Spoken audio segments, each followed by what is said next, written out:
네, 이제 다시 패널 토론으로 시작하도록 하겠습니다. 네 분의 발표 잘 들었는데요. 여러분들께서 어떤 걸 느끼셨는지 모르겠어요. 아마 오늘은 주로 활용 쪽에 주로 이제 초점을 맞춰가지고 말씀을 하셨는데 사실 반대편에 만에 보호 쪽을 강조하신 분이 계셨으면 훨씬 재밌었겠다라는 생각도 합니다. 근데 그럼 아마 불꽃 튀었을 것 같은데 오늘은 작은 불꽃으로 주로 활용 쪽에 대한 얘기를 좀 하도록 할 건데요. 사실 데이터 3법 논의하면서 제가 사실 데이터를 활용하시는 기업에 계신 분들이라든가 아니면 데이터를 실제로 활용하고 싶은 스타트업에 계신 분들한테 꼭 물어보고 싶은 게 있었어요. 그게 뭐냐 하면 이제 네 분께서 공통적으로 답을 좀 주셨으면 좋겠는데요. 정말로 데이터 3법에 대해서 뭔가 기대하셨는지, 그리고 기대하셨다면 도대체 뭘 기대하셨는지를 정말 궁금해요. 왜냐하면 많은 분들이 아마 법이 제정되는 과정에서 지켜본 분들은 뭔가 있는 것 같은데 도대체 뭐가 있는 거지? 사실 어떻게 보면요, 데이터 3법이 통과돼서 데이터 경제가 잘 됐다 하더라도 그래서 나라가 잘 살면 나도 그냥 뭐 잘 살게 되는 거겠지라는 정도 외에 구체적으로 뭐가 나한테 좋아지는지 사실 잘 모르거든요. 그래서 실제로 데이터 다루시는 분들이 주로 오셨으니까 아주 간단하게 우선 데이터 3법을 통해서 기대하셨던 것, 그리고 정말 그 기대가 이루어질 것 같은지에 대해서 간단하게 차례대로 말씀 좀 부탁드리겠습니다. 네, 그 데이터 3법에 저희가 기대했던 것 중에 가장 큰 거는 사실 그 안에 구체적인 뭐 내용들보다는 이제 시작점으로서 데이터의 오너십에 대한 생각 자체가 이제 좀 본격화되고 있다는, 그렇게 환기됐다는 점에서 사실 그런 쪽에서 제가 기대했던 바가 크고요. 실제 사실 또 그 법 내용 자체는 사실 그 내용만 보기에는 아쉬운 부분들이 사실 있는 것들이 사실입니다. 하지만 이제 시작이라고 보고 있고요. 이런 부분을 통해서 일반 지금은 이제 마이데이터 사업자 아까 말씀하셨던 것처럼 정보 그 주체에 대한 논의가 좀 빠져 있다는 부분이 있는데 이런 부분들을 벌써 또 인식이 있기 때문에 지금 이제 시작으로 보고 그런 부분에 대해서 그 데이터 오너십에 대한 그 사용자 중심의 그런 좀 논의가 앞으로도 계속 좀 활발해졌으면 하는 바람을 가지고 있습니다. 예, 저희 의료 분야에 있어서는 사실 그렇게 큰 기대를 안 한 게 좀 사실이긴 합니다. 여러 가지 이유가 있는데 이게 데이터 3법이 개정됐다고 해서 의료 데이터가 밖으로 나간다든지 이런 것들은 사실 현실적으로 매우 어렵습니다. 의료 정보를 이제 바꿔서 쓰기 원한다고 하면 이제 가명 정보 형태로 쓸 수 있을까라는 기대를 가질 수 있긴 한데 이 가명화라는 것이 의료 정보에 있어서는 조금 어려운 면이 있습니다. 예를 들어 제 CT 사진이 있다라고 했을 때 CT 사진에 뭐 제 이름을 지우고, 그러니까 메타데이터에는 제 이름을 지우고 또 뭐 제 주민등록번호 뭐 이런 것들이 있다면 환자번호 이런 것들을 다 지운다고 하더라도 제 CT 사진을 3D 모델링으로 재생을 하면 저처럼 생긴 거를 인식을 할 수가 있거든요. 그러면 근데 그런 정보까지 만약에 지운다라고 하면 이 CT 사진으로 어디다 쓰겠냐? 약간 이런 것까지 갈 수 있는 문제이기 때문에 의료 정보에 있어서는 사실 가명화를 어느 레벨까지 할 거냐, 그리고 그런 거에 대한 가이드라인은 언제 나올 것이냐, 이런 것들이 좀 더 큰 이슈 중에 하나이고 지금 당장 이 데이터 3법이 개정됐지만 할 수 있는 거는 그리 많지 않다, 이런 게 좀 큰 이슈 중에 하나입니다. 그리고 그 실질적으로 만약 연구나 이런 목적에 의해서는 만약 상업적 목적이 아니라고 하면 연구 목적이나 이런 거는 IRB 통과나 이런 거를 통해서 할 수 있는 길이 열려 있습니다. 의료 데이터 같은 경우에는. 하지만 상업적 이용에 대해서는 이 데이터 3법이 통과는 됐지만 어떤 식으로는 이용을 해도 된다, 안 된다, 이런 거에 대한 가이드라인이 사실 뚜렷하진 않거든요. 데이터 3법 자체에. 그래서 아직까지 기대는 그렇게 크지 않지만 아까 이제 김용혜 대표님께서 말씀해 주신 것처럼 뭔가 이제 데이터가 흘러갈 수 있는 하나의 시발점이 되진 않았나, 이런 생각은 하고 있습니다. 네, 앞에서 다 말씀해 주셔가지고 뭐 저는 특별하게 드릴 말씀이 없네요. 사실 아시다시피 이제 3법만 통과된 거고요. 지금 시행령이나 시행규칙은 아직 준비가 안 된 상태입니다. 오늘 이제 금융위에서 이제 그 업계들 이제 의견 청취한다고 이제 은행회관에서 사실 간담회를 열었었는데 저희도 이제 팀원이 한번 갔었는데 이제 참석을 못했습니다. 그 큰 강당에 이제 못 들어갈 정도로 사람들이 많이 모였다고 하더라고요. 그만큼 이제 업계에서는 되게 이제 기대하는 바가 크다라는 그 반증일 거고요.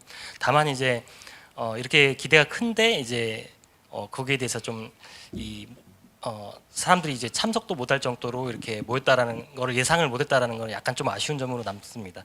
근데 말씀하셨던 것처럼 이제 가명화 그 수준 이제 얼마만큼에 해서 가명을 허용하고 이제 그걸 어떻게 활용할 거냐 업계에서 이 가이드라인이 이제 어떻게 될 거냐가 이제 초미의 관심사가 될 것 같습니다. 네, 저는 사업자가 아니기 때문에 사실 개인 정보를 활용해 가지고 어떤 서비스가 이루어진다 이런 것보다는 사실 우리 사회가 갖고 있는 기본적인 데이터가 부족한 부분들이 좀 많이 풀릴 수 있으면 좋겠다는 생각을 합니다. 그 뭐냐 사실 이게 빅데이터죠. 어떤 지역의 상권이라든지 유동인구라든지 뭐라든지 이런 것들이 있으면 사실은 비즈니스를 할 때 합리적 판단들을 할 수 있는데 이런 것들이 사실 무슨 이유인지 모르지만 뭐 정보가 충분히 우리를 수집할 수 있는 기관들이 없었기 때문일 수 있겠지만 제대로 어디 가서 얻기 어렵고만 뭔가 사람 안 오는 데다 상점 열는 경우도 있고 그 뭐 예를 들면 어떤 의사분이 말씀하시는 게 어떤 질환과 그리고 어떤 그 음식물이 소비했던과 관계성을 분석하고 싶은데 없다는 것이죠. 사실 이런 것들 어떻게 보면 빅데이터의 개념 속에서 이런 데이터들이 충분히 되면 우리 사회가 합리적인 의사결정을 하고 개선나가는데 데이터가 많이 활용됐으면 좋겠다 하는 것이 이번 빅데이터 3법에서 좀 사회적인 효과로 기대하는 부분입니다. 제가 듣고 보니까 상당한 전문가분들이시다라는 생각이 드는 이유가요. 사실 저는 데이터를 개인정보를 오래 다루면서 정말 극과 극에 있는 분들 많은 분들 뵀거든요. 근데 의견도 많이 듣고 근데 그 과정에서 오늘 이렇게 네 분 다 그냥 차분한 기대를 하는 건 처음 봤어요. 왜냐하면 굉장한 기대를 갖거나 아니면 굉장히 회의적이거나 둘 중에 하나인데 상당히 차분한 기대를 가지신 걸 보니까 나름 또 되게 밝구나라는 생각이 듭니다. 왜냐하면 법을 냉정하게 잘 바라볼 줄 알아야 그 범위 내에서 잘할 수 있거든요. 제가 작년 말에 법이 너무 통과가 안 돼가지고 컬럼을 하나 실었던 게 있는데 그 제목이 뭐냐면 데이터 경제의 숨통을 틔워주자라는 거예요. 근데 지금 이제 말씀하셨던 것처럼 똑같은 이제 관점인데 현재의 통과된 이 개정 데이터 3법을 바라볼 때에는 정말 숨통이 틔웠구나 정도로 이해하고 접근하시는 게 훨씬 더 좋을 것 같고 그래야지만 우리가 뒤탈이 없을 것 같습니다. 괜히 큰 기대를 가지고 탈라는 것보다 또 한편으로는 말씀하셨던 것처럼 이제 앞으로 준비가 되게 중요하거든요. 근데 그 준비 과정에서 우리가 차분히 봐야 될 것이 바로 가명정보입니다. 가명정보와 익명정보라고 하는 건데 사실 익명정보라는 개념은 조금 오해의 소지를 불러일으킬 수도 있어요. 왜냐하면 익명이 극대화되면 가명도 극대화되면 사실 익명에 가깝고요. 익명을 아주 약하게 하면 가명정보가 가깝고 익명을 아주 세게 하면 그냥 식별이 안 되는 비개인 정보가 돼요. 그래서 개념 정의를 어떻게 할 거냐가 참 어려운데 이제 우리가 보통 논의하는 개인정보가 아닌 영역 그러니까 이제 통상 우리가 일반적으로는 그 익명정보라고들 하거든요. 익명정보와 그 다음에 일반 개인정보를 가명화시켜서 만들어 놓은 가명정보 그 다음에 식별 가능한 그런 이제 개인정보 영역이 있는데 사실 현행법상 이제 개정법에 의하면 가명정보도 개인정보에 포함됩니다. 그래서 개인정보 관련된 기본적인 보호장치는 다 해야 돼요. 이거는 우리가 오해하면 안 됩니다. 또 하나 오해하지 말아야 할 게 개인정보 이 관련된 법이 개정되면서 가장 오해를 많이 하는 게 뭐냐면 가명정보를 무한정 자유롭게 아무 제한 없이 이용할 수 있다고들 오해를 해요. 근데 가명정보 관련된 규정을 잘 들여다보시면 상당히 많은 제한 조치들이 있습니다. 대표적으로 가명화를 일단 잘해야 되고요. 왜냐하면 가명화를 하는 이유는 개인정보 침해가 되지 않도록 하기 위한 최소한의 안전장치거든요. 두 번째는 뭐냐? 실제로 가명정보를 쓸 수 있는 목적이 현행법상으로는 3+3+ 알파예요. 3이 뭐냐 하면 통계 목적, 그 다음에 공익적 기록 보존, 그 다음에 과학적 연구. 물론 그 뒤에 등이 있습니다. 근데 이 등을 놓고서 매우 제한적으로 해석하거나 아니면 사실상 등은 없는 거라고 해석할 수도 있고 또 어떤 분들은 굉장히 넓게 해석할 수 있는데 기본적인 기준은 아마 넓게는 당분간 해석이 어려울 겁니다. 그러면 앞에 있는 세 가지일 텐데 이 세 가지 목적에 엄격하게 맞아떨어져 있을 수 있고요. 그리고 재식별 금지 의무나 안전조치 의무 같이 여러 가지 의무들이 부과됩니다. 위반하면 형사처벌 대상이 되고요. 이런 이제 종합적인 것들이 합쳐져 가지고 가명정보를 이용할 수 있어요. 이건 이제 이게 현행 개정법인데 이제 여기서 이제 다시 패널 분들께 질문 드리고 싶은 거는 아마 실제로 데이터를 다루시니까 그런 느낌이 드실지 모르겠는데 실제로 가명정보와 익명정보와 그리고 일반 개인정보 사이의 선을 그을 수 있는지 사실 이거는 플로우에서 나온 질문 중에 하나입니다. 이게 어떻게 보면 현행법과 새로 만들어지는 이 시행되는 개정법과 또 전 세계의 그런 개인정보 관련된 법에서 아마 가장 큰 문제일 거예요. 과연 이 브라이트 라인을 그을 수 있느냐? 기술적으로 또는 실무적으로 경험칙상 어떻게 생각하시는지에 대해서 지금 쳐다보시는 거 보니까 하실 말씀이 많으실 것 같아요. 네, 부탁드립니다. 사실 그 라인을 기술적으로 어떤 가이드라인을 주기가 사실 어렵다고 보시면 게 거의 맞을 것 같습니다. 사실 저 개인적으로는 이제 그 2018년도부터 이제 그 한국인터넷진흥원에서 이제 개인정보 비식별 대회 같은 거를 했습니다. 근데 거기서 실제 다뤘던 단어가 이제 100만 명의 이제 통신사 데이터, 그다음에 은행 데이터, 그다음에 신용 등급 이런 것들을 다 결합해가지고 이제 공유한 다음에 이제 그거를 이제 또 비식별 후에 이제 재식별하는 그런 과정들을 거쳤는데 실제로 상당수가 이제 원한다면 이제 재식별이 가능한 이제 그런 게 있었습니다. 그래서 그런 경우는 결국은 저희가 어차피 트레이드오프니까 이게 어떤 유용성, 그다음에 위험성을 이제 저희가 잘 판단을 해가지고 이제 그거를 이제 각 산업별로 좀 나눌 필요가 있다라는 게 일단 제 짧은 생각입니다. 두 분 중에 의견이 있으실까요?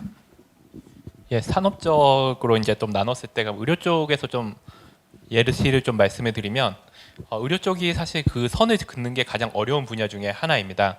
왜 어렵냐라고 하면 뭐 36세 남성 이런 거는 누구나 봤을 때 거의 익명 정보에 가깝다 이렇게 생각을 하기 좋습니다. 근데 127세 남성 이러면 전 세계 거의 없을 가능성이 크거든요. 그래서 나이 하나만 따져도 이게 그냥 개인정보에 해당하는지 가명정보인지 아니면 익명정보에 해당할 수 있는지 이 범위가 너무 넓고 아까도 제가 말씀을 드렸지만 사진 정보 같은 경우는 아무리 그 사진을 메타 정보를 다 지운다고 하더라도 사진 자체를 뭉개지 않는 한은 거의 개인정보에 가깝다고 볼 수밖에 없는데 사진을 뭉개는 순간부터는 이미 쓸모가 없는 정보로 넘어가기 시작하고요. 그래서 의료정보 쪽에서는 많이 논의되는 게 전문가가 봤을 때가 아닌 전문가가 봤을 때는 사실 너무나 쉽게 식별할 가능성이 크니까 전문가가 아닌 사람이 봤을 때 어느 정도 이상의 노력을 들이지 않는 한 파악하기 어려운 것들을 가명 정보로 하자 이런 비식별화에 관한 논의가 계속해서 이루어지고 있고 그 정도 선이 적당하지 않나 외국에서도 정의하고 있고 우리나라에서도 아마 그 정도에 준해서 가이드라인이 생기려고 하는데 아직까지 보건복지부에서 뚜렷한 가이드라인이 현재 나오지는 않은 상황이고 그렇게 전문가들이 논의하고 있다 정도로만 알고 있는 상황입니다.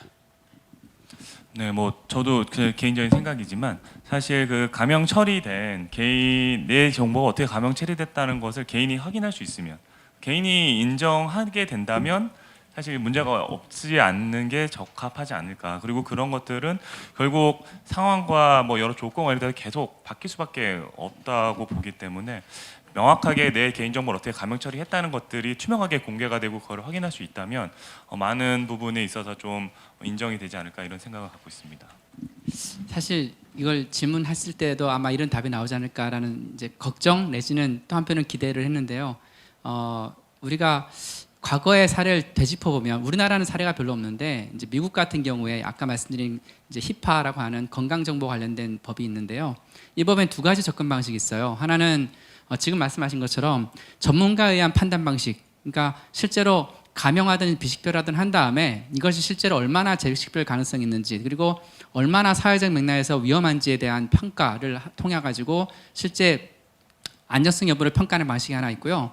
또 하나는 세이프 하버 방식이라고 해가지고 이제 몇 가지 식별자를 잘 정해놓습니다. 그 아이덴티파이어들을 다 제거를 하면 일단 안전한 거다라고 하는 접근 방식이 있어요. 근데 현대에 와가지고는 이게 이제 의료정보적 접근 방식이거든요. 거기에 뭐 이름, 주소, 그다음에 뭐 일련번호 뭐 이런 것들을 쭉 지우면 대체로 안전할 거다라고 생각하는 것이 세이프 하버 방식인데 지금은 기술도 너무 좋아졌고 모여지는 데이터도 너무 다양다종하고 실제로 속성값들이 너무 다양하거든요. 그러다 보니까 이제는 몇 개를 지워가지고 이것이 안전하다라고 말할 단계는 넘어서 버렸어요. 데이터 양과 질이. 그러다 보니까 지금은 이제 말씀하셨던 것처럼 어쩔 수 없이 전문가 판단 방식으로 갈 수밖에 없을 것 같은데 여기서 또 추가적 질문입니다.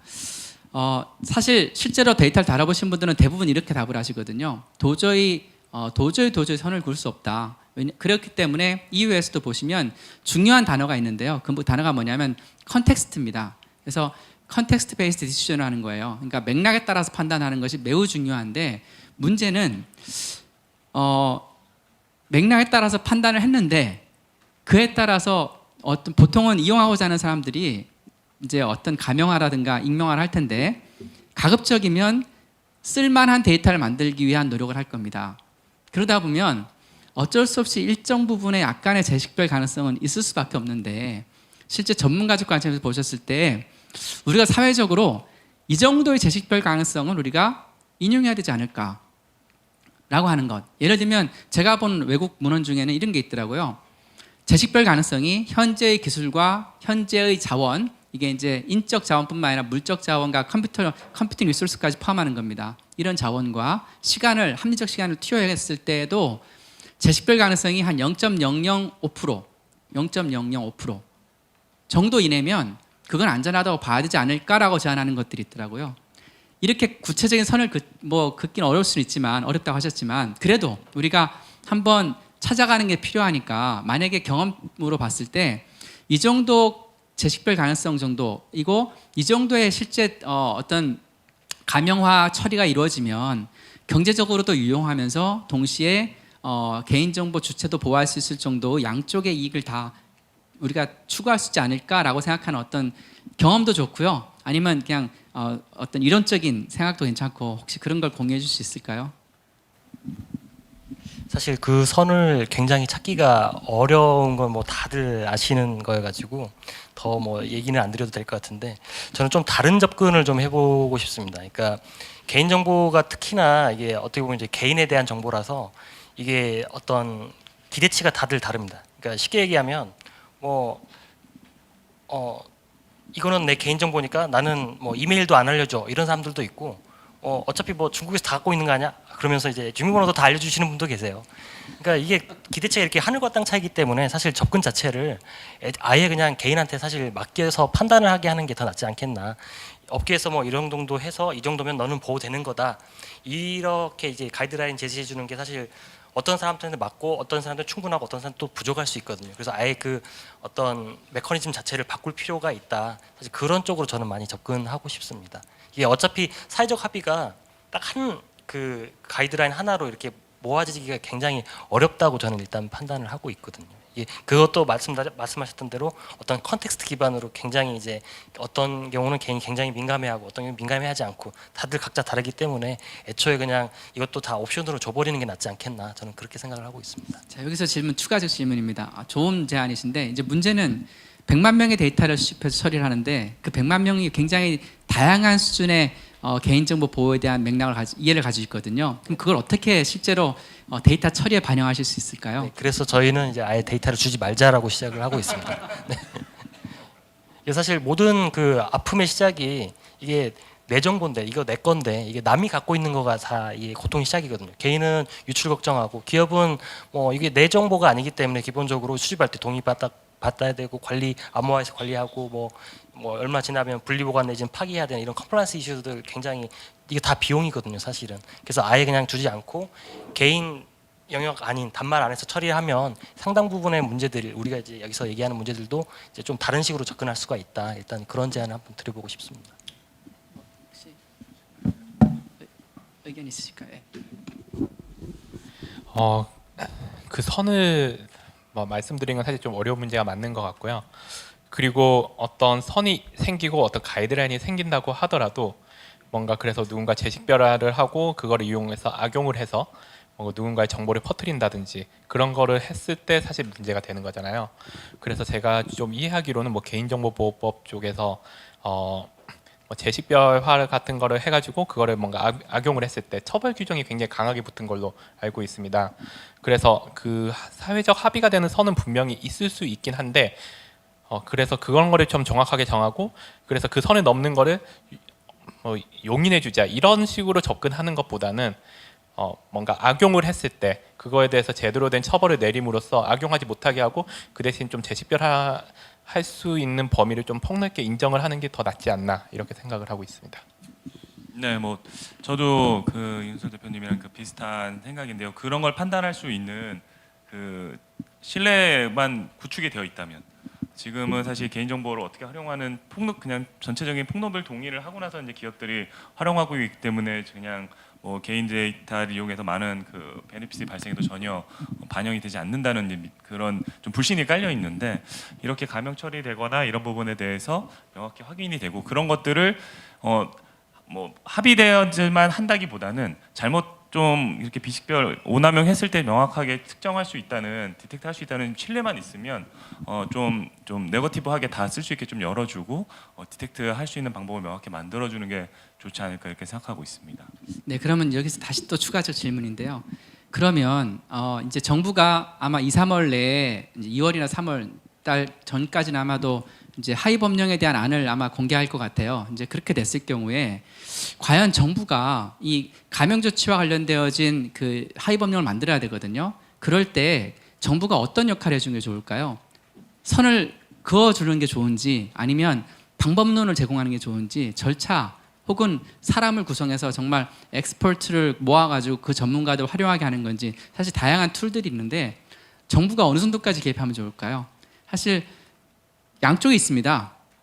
개인정보 관련해 가지고요. 잘 들여다보면 두 가지 맥락이 있는데 하나는 개인정보 내 마음대로 쓸게 하지만 내가 책임도 질게라고 하는 입장이 있는 반면에 또 한편으로는 법이 뭔가 굉장히 처벌도 많이 하고 책임도 많이 져야 되니까 일단 정부가 할 수 있는 건 다 정해줘. 난 그 안에서 따라만 갈게.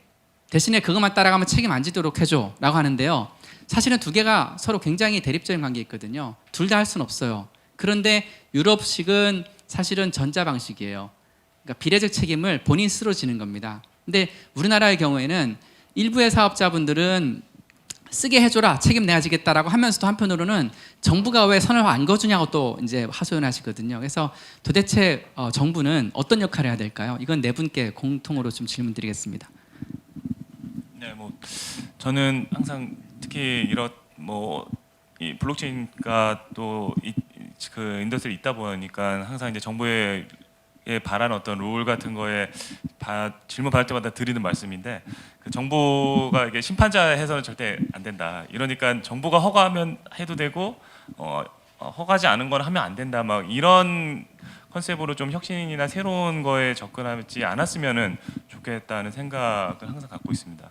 그래서 실제 사실 정부를 물론 정부가 뭐 비즈니스를 하는 주체는 아니지만 사실 이런 좀 혁신적인 비즈니스가 나왔을 때는 같이 파트너로서 같이 문제를 해결할 수 있는 어떤 신뢰를 갖고 했으면 좋겠는데 이번 같은 경우도 이슈가 되는 부분은 분명히 다 있을 텐데 그 책임을 뭐 정부가 진다든지 비즈니스 주체가 진다 분명히 뭐 분산해서 질 수도 있을 것이고요. 그런 부분에 대해서 그냥 심판자 역할 하지 말고 좀 해주면 좋겠고 그래서 아까 뭐 계속 비슷한 말씀이지만 좀 명확하게 정부는 좀 네거티브 규제로 풀어주고 특히 데이터 3법에 관련된 부분에 있어서는 하지만 그 활용하는 내역들만 좀 명확하게 해서 처벌 뭐 문제됐을 때 명확하게 좀 디텍트해서 처벌할 수 있는 거 위주로 봐줬으면 좋지 않을까 생각합니다.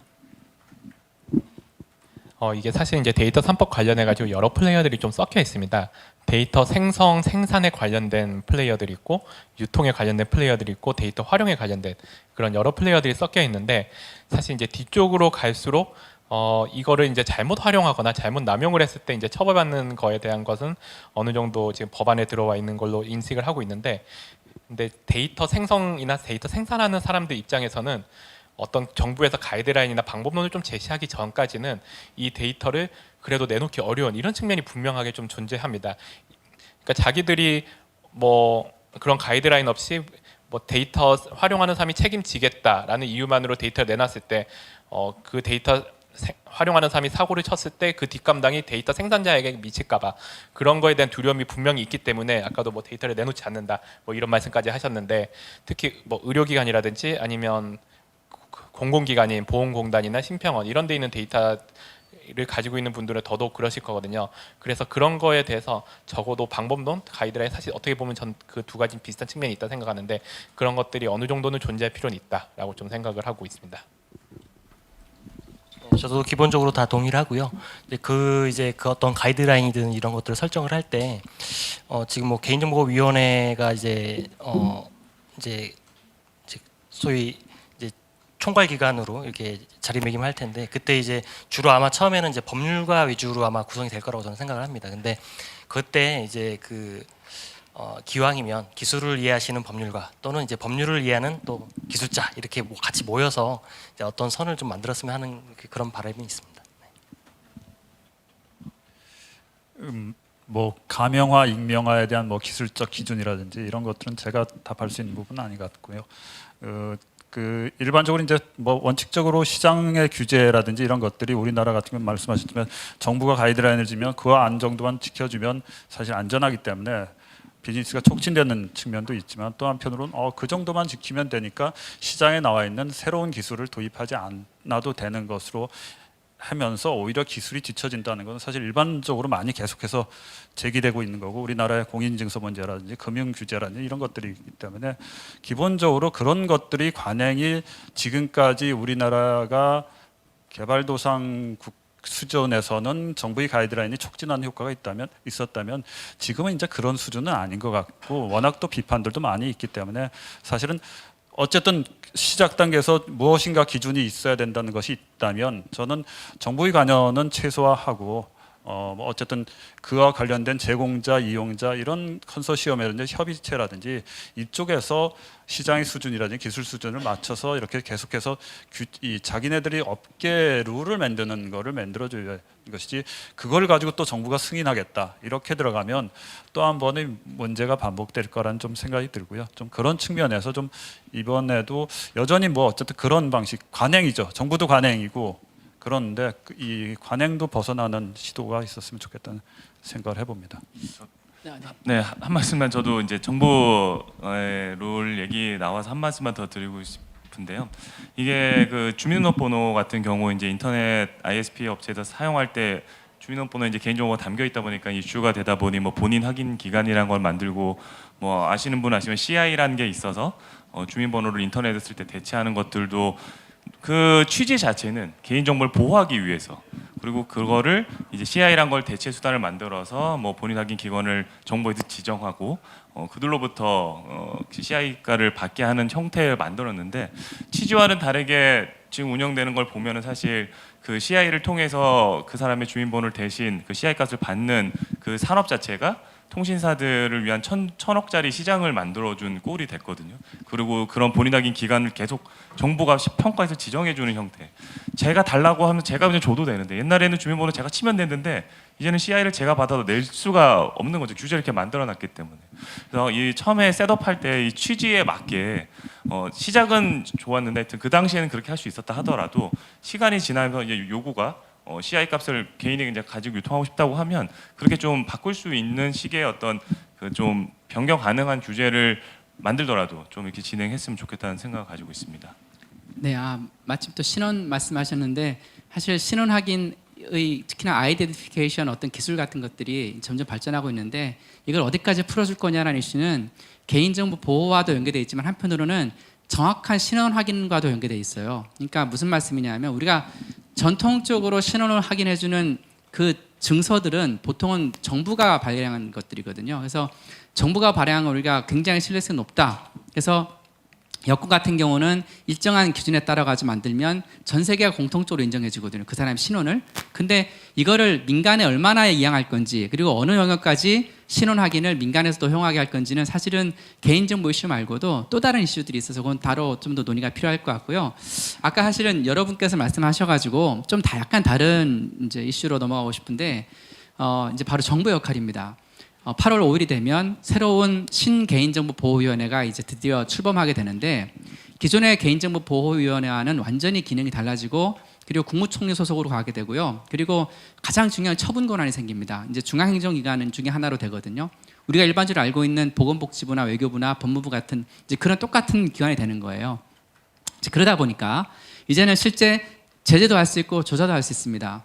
자, 이런 상황에서 우리가 이제 고민해야 될 것, 이제 저희가 이제 한번 논의해봐야 될 건데 아마 오늘 이런 논의가 실제로 이 구성되는 과정에서 얼마나 반영될지 모르지만 저는 적어도 이런 논의들이 앞으로 우리가 시작을 해서 점점 커졌으면 좋겠는데요.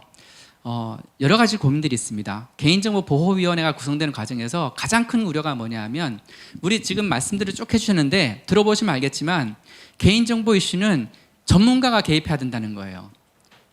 이거는 사실 개인정보를 좀 아시는 분들이라면 다 똑같이 생각합니다. 그런데 아시다시피 개인정보보호위원회가 만약에 행정기관으로 뜬다 그러면 일반적인 장관을 임명하는 방식을 한번 떠올려 보십시오. 누가 갈 것 같은가요? 그 자리에. 가장 큰 걱정은 이제 개인정보보호위원이 9명이 됩니다. 상임위원 2명, 위원장과 부위원장이 있고요. 그 다음에 나머지 7명은 이제 각 이제 정당에서 추천하게 되고 이제 또 위원장이 추천하게 되는데 이 과정에서 지금까지의 인선 방식을 보면 아마도 상당수는 정치인이 들어가거나 또 상당수는 어쨌거나 정당 쪽에서 추천한 인사들이 들어가게 될 텐데 그 과정에서 만약에 모여가지고 이제는 굉장히 디테일한 이슈를 가지고 디테일한 사안을 가지고서 데이터셋을 놓고서 이게 정말로 이게 얼마나 개인정보 침해 요소가 있는지를 판단을 해줘야 되는데 이걸 사실 판단을 하는 것이 그렇게 추상적인 생각만 가지고 있는 사람들이 모여가지고 정치적인 이념 다툼을 하는 장이 돼버리면 사실 아무것도 안 돼요. 그러면 되는 것도 없고 안 되는 것도 없고 돼버리면 개인정보는 결국 후퇴하게 됩니다. 그러니까 사람들이 칠링 이펙트를 느끼는 거죠. 그러면 데이터를 안 쓰게 되는 거예요. 처리를 안 하게 되고. 그래서 여기서 드리고 싶은 질문은 이런 우려들이 분명히 존재합니다. 그래서 앞으로 우리가 이제 한 6개월 가까이 기간이 남았는데 이 기간 동안에 실제 이제 개인정보보호위원회를 구성하는 과정에서 어떤 식으로 구성해야 되고 그리고 실제로 구성된다면 개인정보보호위원회는 어떤 역할을 해야 되는지 이게 정말 보호위원회여야 되는지 최근에 몇몇 칼럼들을 보시면 개인정보위원회로 바꿔야 된다는 분도 계세요. 왜냐하면 안전한 활용도 고려해야 되니까. 그래서 어떤 식의 자리매김을 해야 되는지까지 포함해가지고 이거는 네 분 다 아마 답이 가능하실 것 같아요. 이번은 어디 팀장님부터 역순으로 할까요? 이쪽부터 네. 네. 실제 말씀하신 것처럼 그 위원회가 이제 주목을 많이 받을 수 있도록 계속 이런 자리가 많이 생겨야 될 것 같아요. 그만큼 전문가들이 활동할 수 있고 너무 그냥 앞서 제가 그 CIA 말씀도 드렸지만 거기도 뭐 본인 확인 기간 지정하는 뭐 방통위의 위원회가 있습니다. 그거 통해서 새로운 기술 나오면 위원하고 하는데 뭐 사람들 관심이 없으니까 통신사들 CI 통하는 거 말고 추가 지정된 데가 최근에 그 10년이 넘는 시간 동안 딱 하나 그 신용사 신평사들 신용카드 회사들이 한 몇 년의 노력을 해서 통과된 걸로 알고 있는데 관심이 없으면 이제 사실 그렇게 될 것 같아요. 그래서 실제 이 개인정보위원회 같은 경우도 계속 관심을 좀 환기시키는 저희 업계에 있는 사람들이 할 수 있는 거는 그러면서 실제 좀 유명무실해지지 않게 계속 좀 하는 게 중요하지 않을까 생각합니다. 보호와 활용에 대해서 어떻게 생각하세요? 현재는 보호위원회인데. 그러니까 당연히 두 개 다 얘기가 돼야 되고요. 그 보호를 하는 이유는 활용하기 때문에 사실 보호를 하려는 거지 보호가 목표가 돼서는 안 된다고 생각합니다. 예, 사실 위원회가 여당 추천, 야당 추천 이런 식으로 들어가는 게 좀 되게 이상하다고 생각을 하긴 합니다. 그 병원에 보면 IRB라고 하는 게 있습니다. 한글로 뭐라 해야 되는지 모르겠는데 그 약간 이제 임상 시험을 하게 되면 그 임상 시험에 대해서 이것이 안전한지 아닌지 그러니까 해도 되는지 아닌지 이런 것들을 검토하는 그런 위원회입니다. 보통 그럼 IRB 위원회는 의대 교수들 또는 뭐 의대 교수랑 관련 있는 뭐 윤리학자나 뭐 이런 사람들이 주로 위원회를 구성을 하고 그분들이 심의를 해가지고 이런 연구는 해도 된다, 되지 않는다 이렇게 판단을 하시거든요. 그런 거에 뭔가 조금 다른 커다란 버전인 것 같은데 그래서 그 IRB 위원들도 굉장히 전문가 들어가는 것처럼 그런 개인정보위원회도 굉장히 전문가들 위주로 좀 구성이 돼야 될 것 같은데 격이 너무 높아서 너무 높으신 분들이 들어가는 게 아닐까 약간 걱정이 되긴 합니다. 격이 너무 높다는 말씀으로 디스를 하신 것 같은데 네, 이미 아까 말씀드렸던 것처럼 이제 진짜 기술을 이해하는 프라이버시 엔지니어링을 이해하는 법률가 그다음에 법을 이해하는 엔지니어들이 모여서 사실 좀 제대로 좀 했으면 좋겠고요. 일단 개인정보위원회에서에 바라는 것 중에 하나는 아시는 분은 아시겠지만 이제 저희가 이제 한국이 그 EU의 GDPR 적정성 평가를 2번이나 퇴짜를 맞았어요. 그러니까 한 번은 이제 저도 기억이 안 나는데 한 번은 이제 개인정보위원회 같은 이런 통합기관 이제 컨트롤 타워가 없다 그런 이유로 한 번 퇴짜를 맞았고 한 번은 저 잘 기억이 안 나는데 사실 옆나라 이웃나라 일본은 진작에 2년 전에 2년 전에 받은 걸로 저는 알고 있습니다. 그래서 이게 더 늦어지면 사실 이게 EU에 진출하려고 하는 한국 기업들, 이제 국내 기업들이 진짜로 이제 산업계에 영향이 올 수 있는 거거든요. 그러니까 실제 어떤 서비스 같은 거 진출하려고 할 때 구비해야 되는 뭐 다큐멘테이션이나 이런 것들 너무 이제 헤비해지고 이런 것들이 이제 EU GDPR에 맞춰서 이제 저희도 이제 거기에 이제 맞는 그 법 체계나 어떤 관리 체계를 갖고 있다라는 걸 인증을 받아야 사실 이런 중소기업이 대기업도 포함해서 전부 다 EU에 진출하기가 좀 쉬워지는데 이런 것들을 좀 빨리 좀 해결을 해줬으면 하는 바람입니다. 개인정보보호위원회가 여야 추천으로 이렇게 구성된다고 한다면 좀 퀘스천입니다. 그런 전문가위원회가 사실 우리나라 여야 추천으로 해가지고 전문가위원들이 전문가가 추천되는 건지 각 입장을 대변하는 사람이 추천이 되는 건지 이런 거에서 명확하게 지금은 입장을 대변하는 식으로 추천됐기 때문에 그런 것들이 한번 반복되는 걸 또 할 수는 없고 가장 어쨌든 우리 사회에서 진짜 누구다 합의하는 전문가들이 지금 인정받지 못하는 부분에서 그런 방식으로보다는 실제 전문가들 뭐 최소한 업계든지 소비자든지 아니면 그렇게 그 추천 그룹을 바꾸든지 또 하나의 방법은 저는 개인적으로 좀 그런 그러니까 어쨌든 초기 이 위원회가 한번 구성이 되면 임기를 반 정도씩 바꾸는 방식으로 해서 그러니까 구성원들을 그 전에 있는 사람들이 실제로 추천받은 사람을 심의해서 받아들이고 자기네들이 또 빠지는 방식 뭐 이런 식으로 해서 진짜 전문가 그룹들이 피어 리뷰를 하고 전문가들이 전문가를 인정하는게끔 해야지 이 전문가가 없는 우리 사회가 되고 있는 측면에서 어쨌든 전문가를 구성하는 방안으로서 좀 새로운 뭐 좀 아이디어가 필요한 것 같습니다. 들어보셨겠지만 다 같이 아마 문제의식은 다 같이 공유하는 것 같아요. 이걸 어떻게 풀어가느냐가 이번 이제 정부의 또 다른 숙제일 것 같은데요.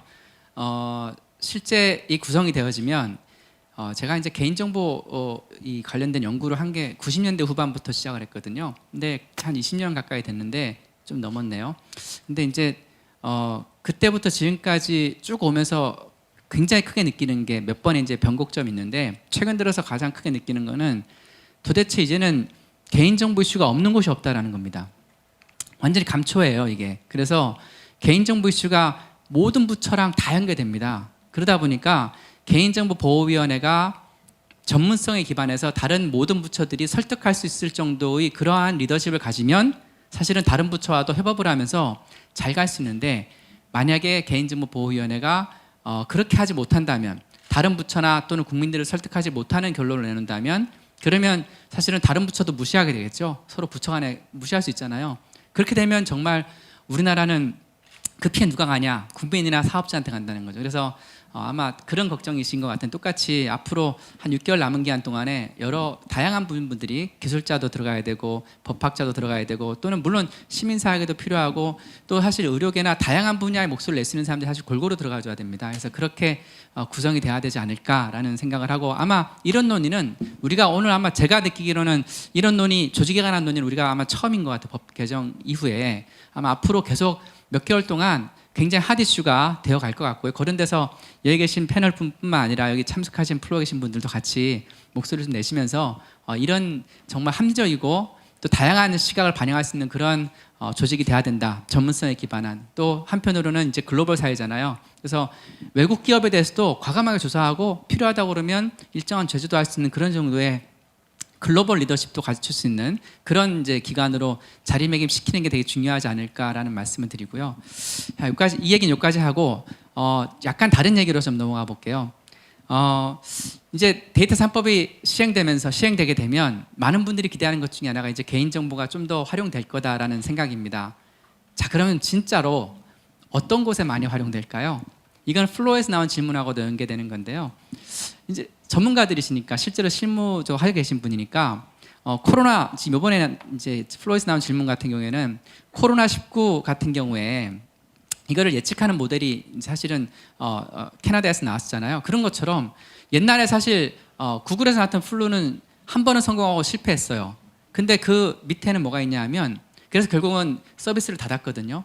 그 밑에 뭐가 있냐? 데이터를 분석하다 보니까 무조건 빅데이터가 꼭 옳은 건 아니더라. 또 한편으로는 이게 개인정보 프라이버시 침해 요소가 있는 것 같다. 라는 이슈 때문에 결국은 닫았습니다, 서비스를. 근데 그러면 이제 데이터를 과거보다는 8월 4일 이전과 8월 5일 이후는 좀 달라질 텐데, 그러면 이렇게 개인정보를 좀 더 활용하게 되면 실제 국민들에게 어떤 유용한 이제 아이덴티피케이션이라든가 이런 아까 그 마이데이터 얘기 좀 나왔으니까 그거 말고 좀 더 구체적으로 우리의 어떤 실생활이나 또는 공익적 측면에서 어떠한 데이터 효용 가치가 있을지에 대한 얘기를 한번 좀 해주셨으면 좋겠어요. 좀 실제 예를 들면 더 좋을 것 같고요. 네. 뭐 사실 뭐 앞서 제 PT에서도 좀 말씀드린 내용이긴 하지만 현재 지금의 그 어떤 오퍼를 받는 자신의 개인 데이터에 기반해서 오퍼를 받는 것들이 각각 이제 서비스 기관들이 보유한 그 데이터들을 가지고 굉장히 이제 너는 이런 사람이야. 한번 키워드 하나 검색하면 주변이 온통 그 웹사이트를 돌아다니는 그 키워드로 도배가 되는데 이미 그 물건은 산지가 옛날인데 사실 정보가 이제 쓰레기로 느껴지는 거죠. 다른 걸 검색하기 전까지 계속 그러는데 실제 좀 개인 데이터들이 그렇게 좀 데이터 어떤 그 포터블리티가 된다든지 아니면 그 마이데이터가 마이데이터 사업자를 통하든 개인을 통하든 좀 이렇게 교류가 되게 되면은 좀 더 자신에게 맞는 어떤 오퍼를 받을 수도 있고요. 그것도 특정 상황에 맞춰서 한 사람의 나라는 사람 안에 또 여러 인격이나 여러 상황에 따라서 오늘은 내가 이걸 하고 싶으면 지금은 이걸 하고 싶을 수가 있는데 그런 것들이 좀 더 맞게 서비스나 이런 게 제공될 거라고 보고 있습니다. 사실 이 관점이 활용 측면에서는 굉장히 좋은 거거든요. 왜냐하면 저를 완전히 1인으로 따로 분류해가지고 저에게 딱 맞는 걸 해주는 거니까. 근데 이게 바로 반대편 쪽의 시각에서는 공격 포인트입니다. 이게 타겟 마케팅이라고 하잖아요. 근데 타겟팅이 많이 되면 될수록 앞으로 데이터가 저에 대한 데이터 많이 쌓이고 또 한편으로는 데이터가 많이 분석되고 지능적으로 분석되면 저는 사실 일상생활이 다 노출되는 거예요. 그래서 이러한 트레이싱으로부터 또 프라이버시 침해를 막아야 된다라고 하는 건 또 다른 관점에서 지금 말씀하신 거는 굉장히 좋으면서도 한편으로는 굉장한 논란을 불러일으킬 수 있는 그런 사례인 겁니다. 양쪽을 좀 설명드리려고 말씀드린 거고요. 예, 역시 풀려야 될 부분이 좀 많긴 한데 사실 그 의료계 쪽에서는 의료기관 또는 아니면 이제 공공기관인 심평원이나 보험공단 이런 데가 사실 큰 벽입니다. 그 내부에 있으면 그 데이터를 이용을 해가지고 어떻게든 연구를 한다든지 뭔가 프로덕트를 만들 수 있는 그런 여지가 있는데 그 바깥에서는 어떤 특정 의료기관에 있는 데이터를 활용을 해서 뭔가 제품을 만든다든지 이런 것들이 지금 거의 어려운 상황이거든요. 근데 이번에 그 3법 개정을 통해 가지고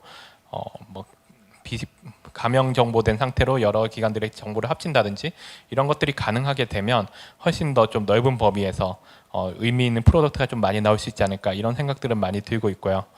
다만 말씀드렸던 것처럼 아직까지 가야 될 좀 산이 많이 기도 하고 그리고 그렇다고 하더라도 지금 데이터를 가지고 있는 의료기관이나 아니면 공공기관에서 그 데이터를 쉽게 내놓을까 이런 이슈들이 많이 남아 있기는 한 것 같습니다.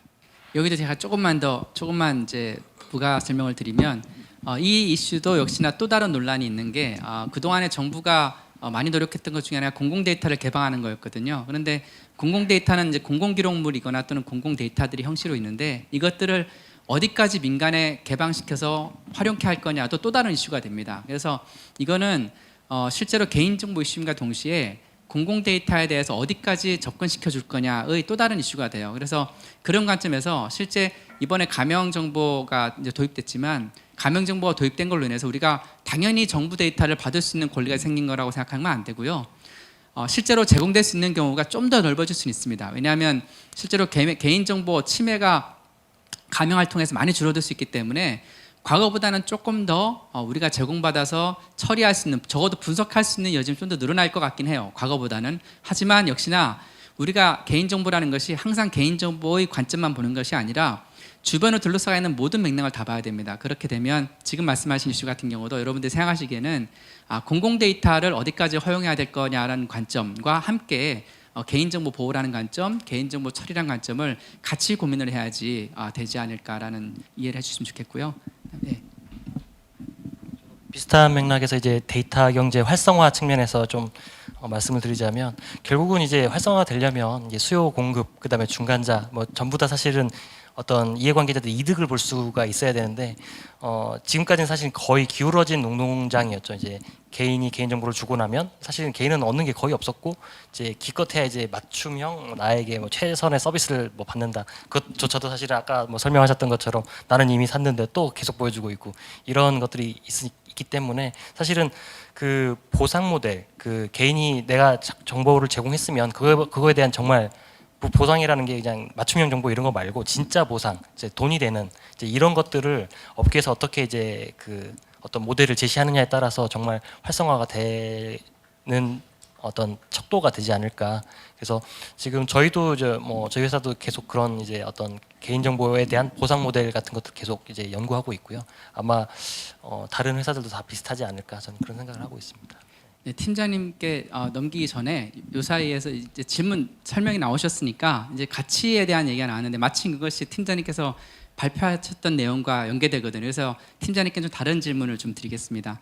사실 오늘 제가 아까 국회에서 데이터 배당과 관련된 국회 토론에서 발표를 하고 왔거든요. 그래서 제목이 데이터와 가치의 순환인데 그 이슈가 뭐냐면 오늘 아마 신문 보신 분들은 아실 텐데 오늘 경기도가 데이터 배당을 실시했습니다. 그래서 1인당 120원씩 실제로 금전적 가치를 돌려줬거든요. 근데 이게 어떤 모델인가 하면 경기도 지역 화폐라는 것이 있어서 그걸 쓰잖아요. 쓰게 되면 그 쓴 데이터를 이제 과기부가 작년 재작년에 굉장히 열심히 만들었던 프로젝트 중에 데이터를 유통시키기 위한 플랫폼 센터 사업이 있어요. 근데 그 사업에다가 데이터를 넣고 이 데이터를 유통시킴으로 인해서 발생한 수익을 받아가지고 이것을 그 지역 화폐를 쓴 사람들한테 이제 다시 입금을 시켜주는데 그것이 오늘 했어요. 그래서 120원씩 했답니다. 근데 세계 최초인데 원래 이게 작년 1월 달에 캘리포니아 주지사가 관련된 입법 발의를 했어요.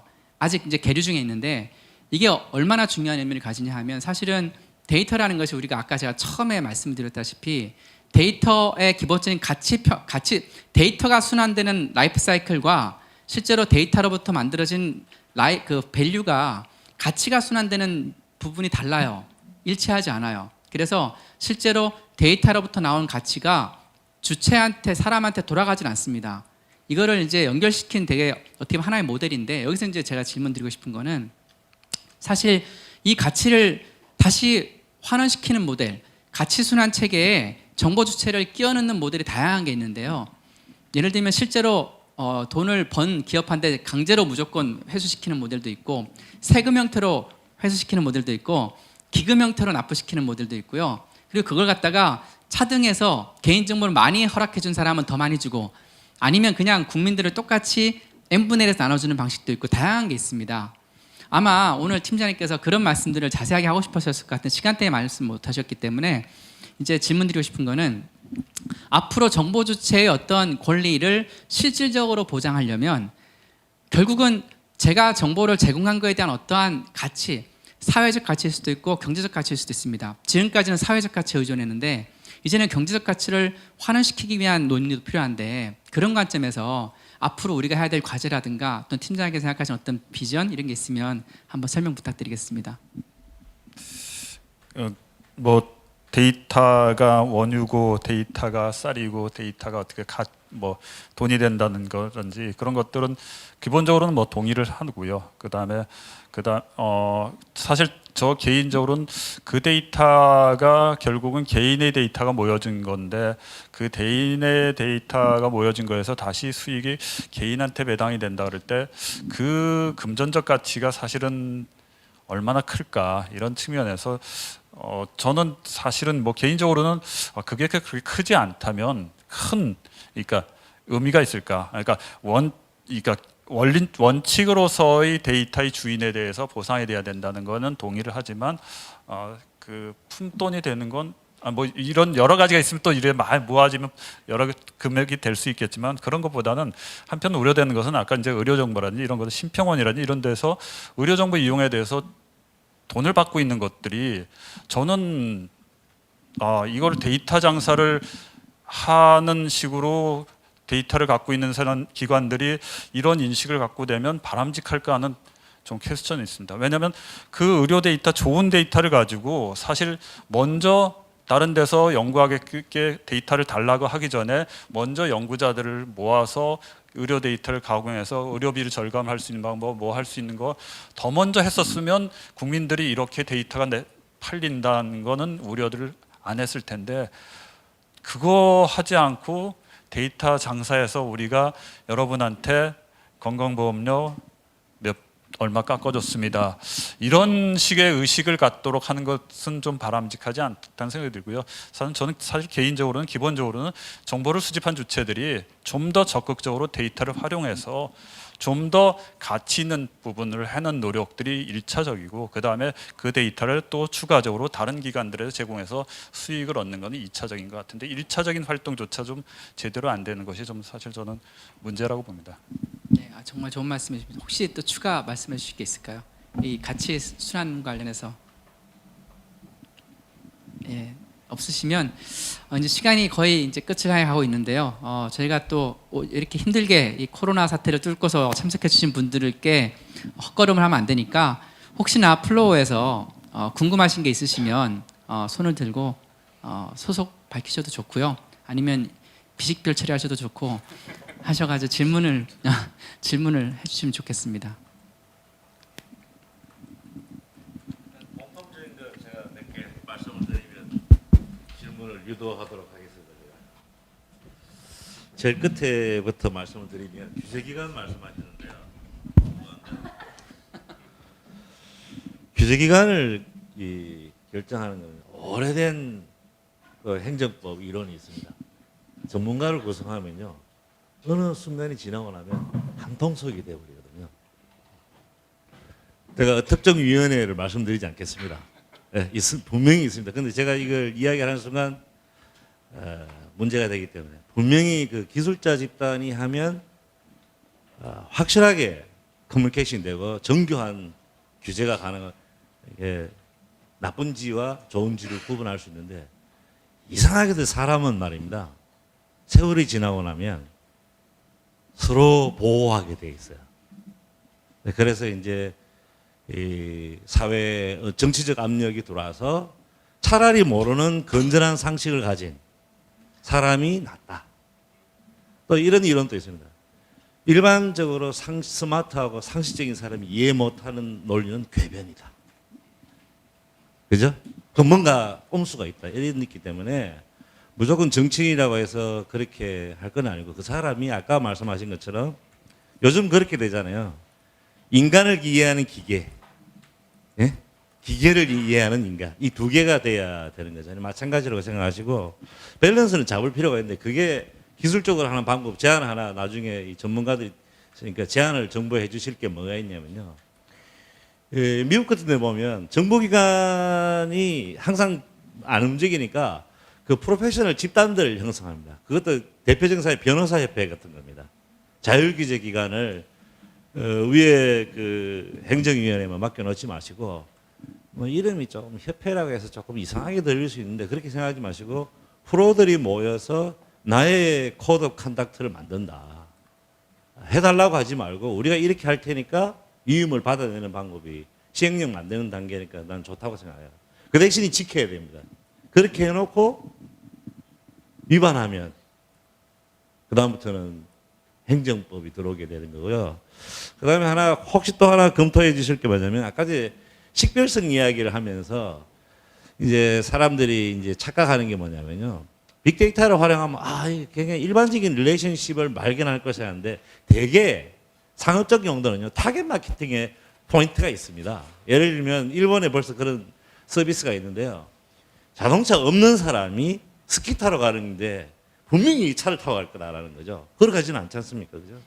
그걸 메고 어떻게 갑니까? 그렇게 차를 타긴 탔는데 하루짜리 보험료를 파는 거죠.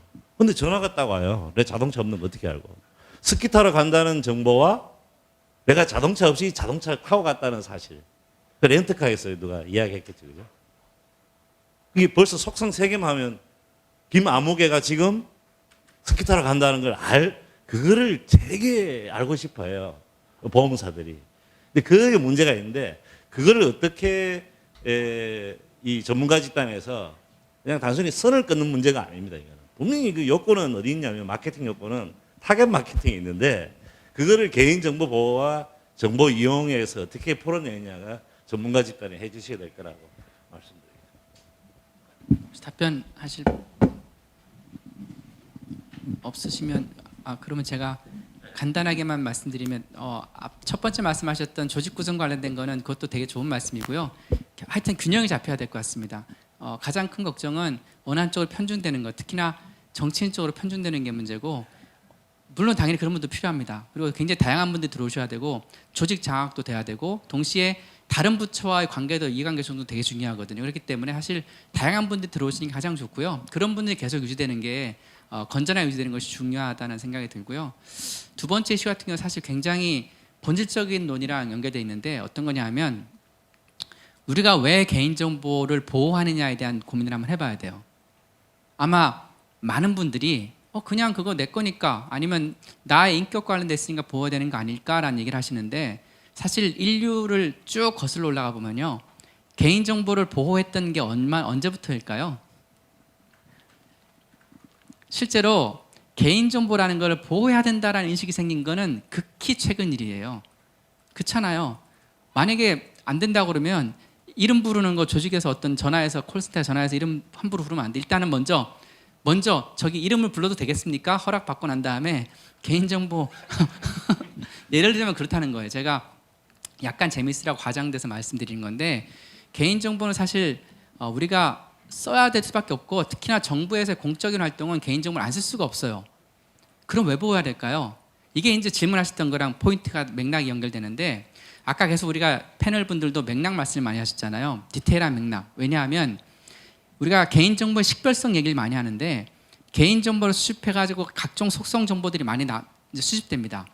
근데 이것들이 누구랑 연결만 안 되면 사실 관계가 없어요.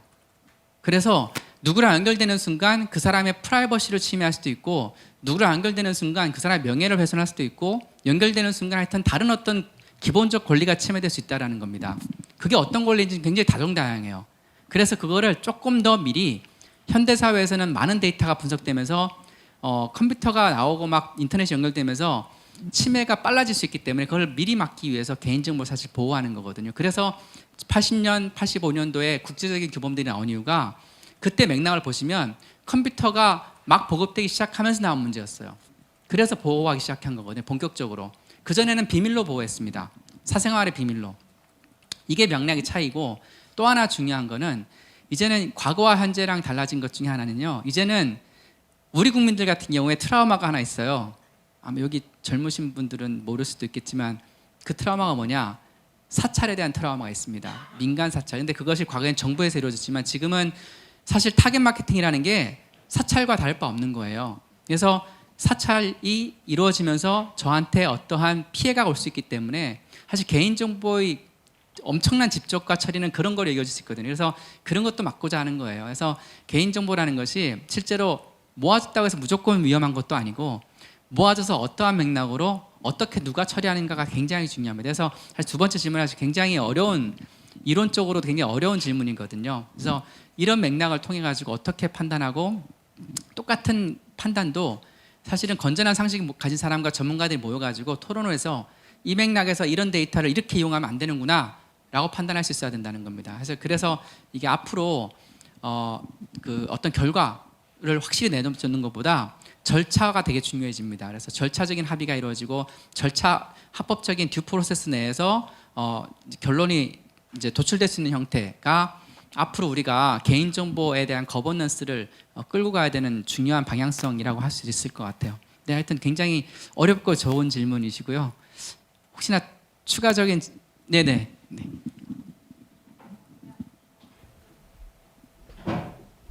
저 지디넷 코리아 임유경 기자라고 하고요.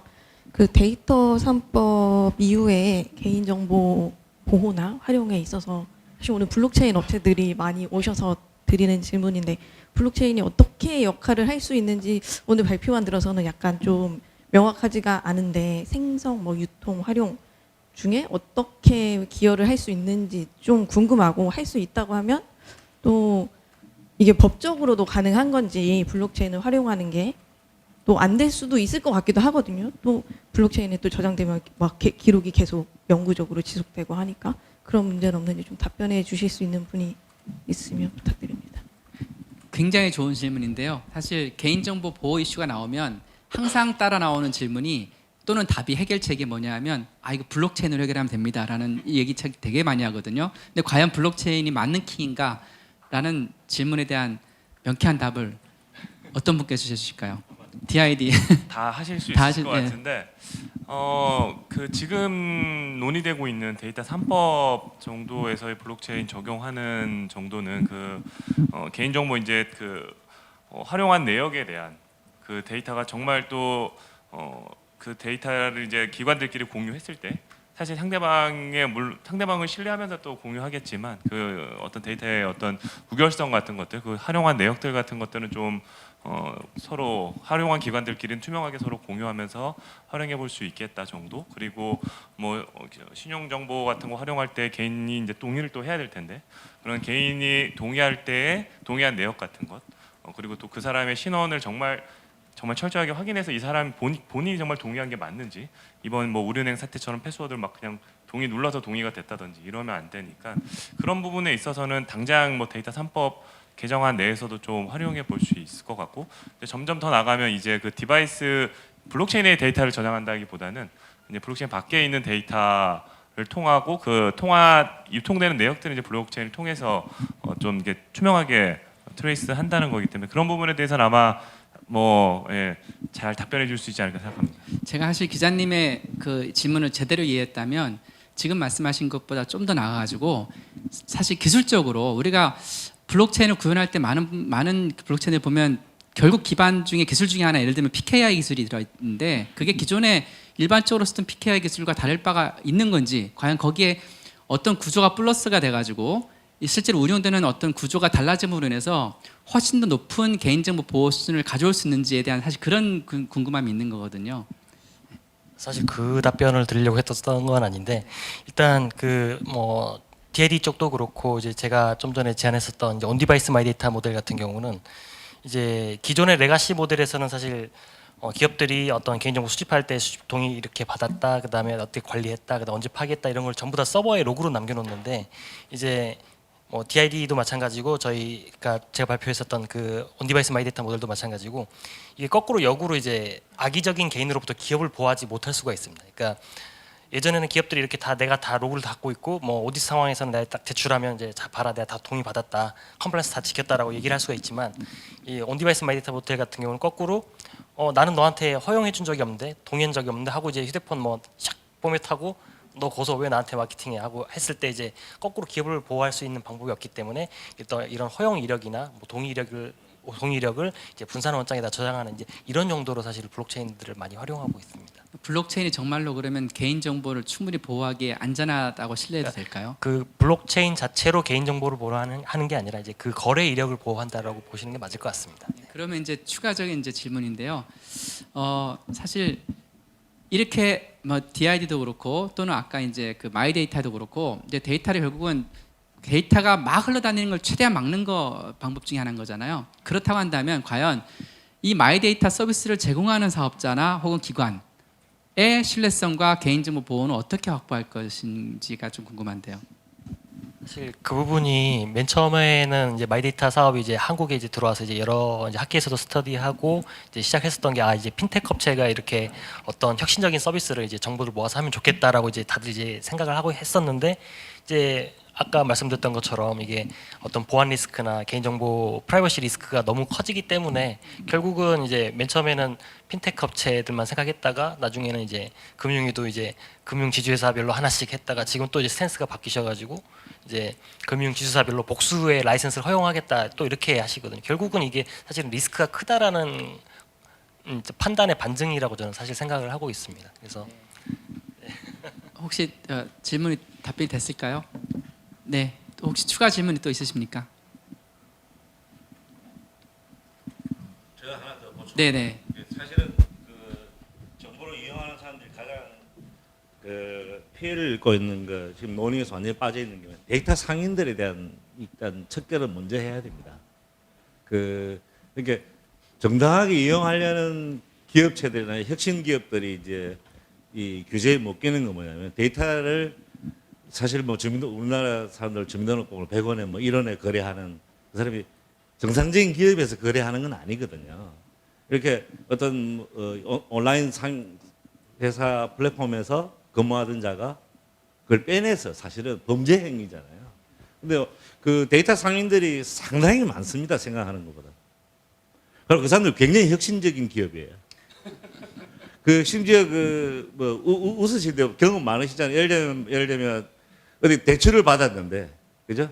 추가 대출 가능하다고 탁 찍어서 핸드폰에 날라오잖아요. 그거는 정말 그런 뛰어난 기업들이 왜요?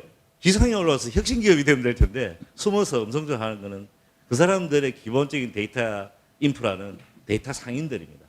그 사람들에 대한 이 처벌 기준 같은 거라든가 그 사전에 막으려면 그 작가의 코드 오브 컨덕트가 필요하다는 거죠. 업계에 모인 사람들이 그거를 공무원한테 시행령에 맡기지 말고 변호사협회 같은 걸 만들어서 데이터를 활용하는 사람들에 대한 그 무조건 강제적인 협회 구성을 해서 코드 오브 컨덕트를 만들어야 되지 않냐. 그런 걸 좀 제안했어야 될 것 같다. 네, 좋은 말씀이세요. 사실 데이터 3법의 제 의미를 찾으려면 결국은 개인정보가 안전하게 활용되는 그런 체계를 만들어주고 가급적이면 이제 실제로 개인정보를 활용하는 기업이든 또는 조직이든 간에 합법적인 처리를 할 수 있는 합리적인 틀을 열어주면 되는 거거든요. 그런 합리적인 틀이 없기 때문에 그동안에 계속 싸움을 했던 거고요.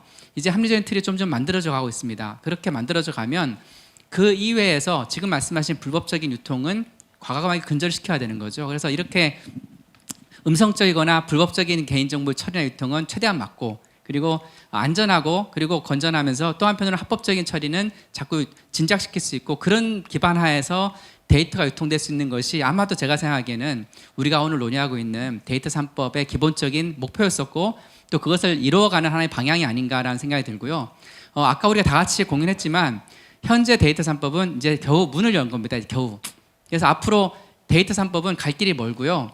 우리가 글로벌 수준에서 안전한 활용을 할 수 있는 체계와 또 한편으로는 보호를 할 수 있는 체계를 갖춰가려면 우리가 계속 논의해야 될 것 같아요. 그래서 이런 자리도 좋고요. 또 앞으로도 계속 우리가 같이 그런 논의를 해가면서 전체 국민들이 같이 합의를 해간다면 지금보다 훨씬 더 안전하고 또 합법적인 그런 개인정보도 처리하면서 또 우리 정보 주체의 기본적인 권리도 보장할 수 있는 나라로 발전해 가지 않을까라는 그런 기대를 가지면서 오늘 이 모임을 마치도록 하겠습니다. 감사합니다. 감사합니다.